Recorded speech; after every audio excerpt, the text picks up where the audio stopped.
The night everything came apart started so ordinary that I almost didn't tell anyone about it for weeks, which is strange because ordinary is the last word anyone would use for what happened after. I live in a subdivision called Cinder Hollow, built into the dry hills above a town most maps don't bother naming twice. Two Forks, where the wind smells like sage and old creek beds, and the houses were put up fast. Cheap stucco stretched over what used to be scrubland nobody thought anyone would want.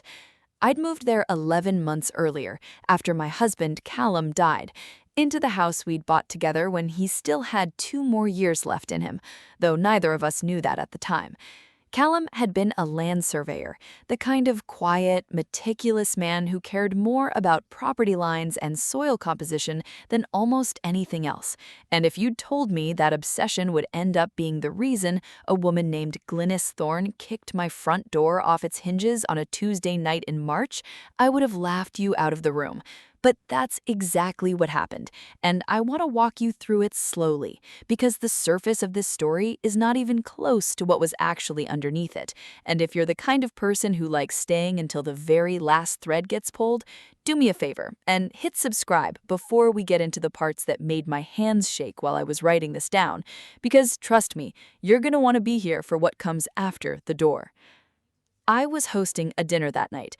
Nothing fancy, just my brother-in-law, Everett Bramwell, who happens to be the chief of police for the whole county, and who had been checking in on me every few weeks since Callum passed, partly out of grief and partly, I'd later understand, out of something closer to duty.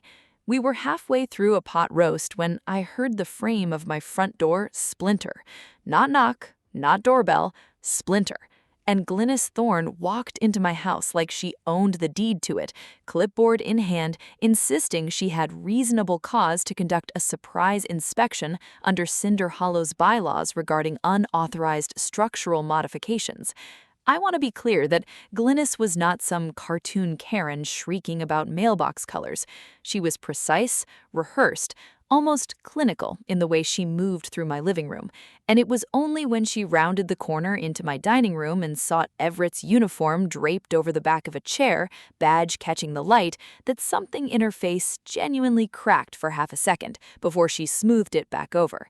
She apologized, said she hadn't realized I had company, and left almost too quickly, which should have been the end of it. The funny little anecdote about the HOA president who picked the wrong house to raid. Everett didn't think so. He sat back down, didn't touch his food, and asked me very quietly whether Glynnis had ever asked to see the crawl space, or the garage, or anything of Callum's I still hadn't gone through. That question sat with me for days, because the truth is, Glynnis had asked. More than once, always dressed up as some bylaw technicality, always circling back to the detached workshop where Callum kept his old survey equipment. Everett eventually told me something I hadn't known, which was that over the previous 8 months, 4 other households in Cinder Hollow had reported nearly identical incidents, HOA inspections that always seemed to target garages, storage units, anywhere someone might keep old paperwork. And every single one of those households belonged to people who had lived in Cinder Hollow before it was Cinder Hollow, back when the land was designated as part of a native seed conservation trust that Callum, in his last working year, had been quietly resurveying because the boundary markers didn't match the county's official filings.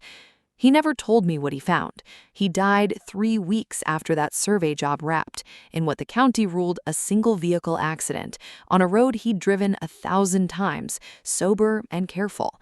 And I had grieved it as exactly that, an accident, until Everett sat across from me with his untouched pot roast and said the words I still hear sometimes late at night, that he'd never been entirely comfortable closing that file. What unraveled after that dinner wasn't a courtroom drama with a tidy verdict.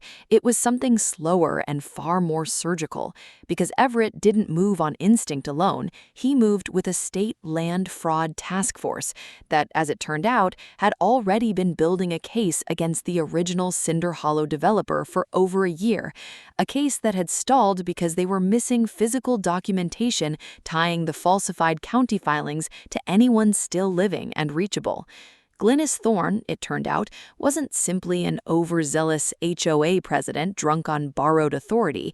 She was the developer's sister-in-law, and she had been installed as HOA president specifically to manage the fallout if the original land trust boundaries ever resurfaced, which meant every single one of those surprise inspections over 8 months had been a deliberate, coordinated search for Callum's missing survey files. Files she believed I either had or would eventually stumble onto in his workshop.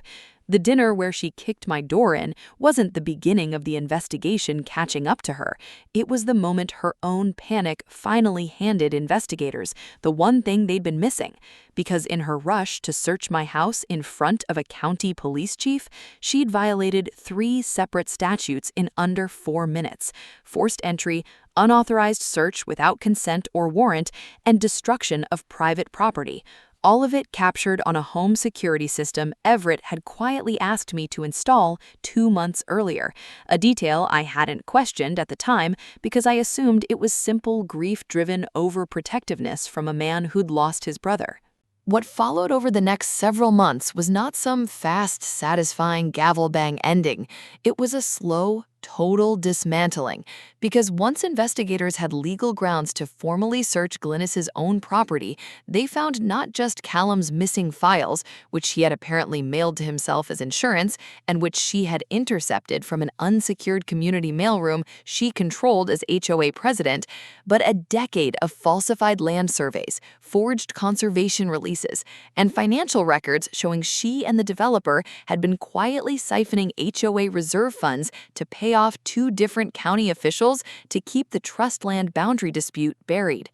The Seed Conservation Trust, once fully reinstated by the state using Callum's original survey work as the deciding evidence, didn't just void the HOA's authority, it voided ownership claims on nearly a third of Cinder Hollow itself, including, in a detail I still find almost unbearably fitting, Glynnis Thorne's own house, which sat squarely inside the reclaimed trust boundary and was seized along with everything else. She wasn't simply arrested, though she was on charges spanning fraud, conspiracy, and criminal trespass. She was financially wiped out in a civil judgment that stripped every asset tied to the scheme. Her name was permanently barred from serving on any homeowners association or property board in the state. And as part of her sentencing, she was ordered into hundreds of hours of supervised labor, restoring the very native seed beds she'd spent a decade trying to bury under stucco and property lines. Meaning the woman who once kicked down my door with a clipboard now spends her mornings on her knees in the dirt of the land she tried to steal, watched over by rangers, while the rest of Cinder Hollow quietly reorganizes itself without an HOA at all, because there's nothing left to preside over. Callum never got to see any of it, and some nights that's the part that still catches in my throat more than anything Glynnis did. But I think he'd have found some grim satisfaction in knowing the ground told the truth even after everyone standing on it tried to bury it. And if this story meant something to you, if you want to be here when I tell you whatever it found in that mailroom ledger that I still haven't fully talked about, stick around, drop a comment telling me which twist actually got you, and subscribe because there's more of this story I haven't told yet.